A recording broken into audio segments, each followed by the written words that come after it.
Makapigil hininga ang naging tagpo ng gumuho ang isang tulay sa China.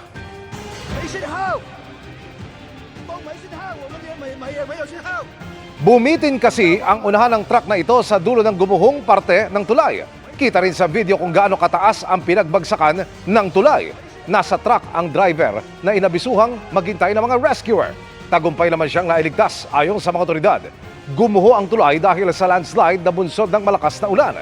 Sa Ukraine, hindi bababa sa 14 ang patay sa magkahiwalay na pag-atake ng Russia. Sa isang insidente, hindi bababa sa 11 ang patay dahil sa ballistic missile ng Russia. Mahigit 160 naman ang sugatan kabilang ang ilang bata. Sa isa pang pag-atake, sa hiwalay na lugar, 3 ang nasawi kabilang na ang 8 taong gulang na batang lalaki. Natutulog ang mga biktima ng mangyari ang drone attack. February 2022 na magsimula ang giyera dahil sa pagsakop ng Russia sa Ukraine kung saan libu-libong sibilyan na ang nasawi.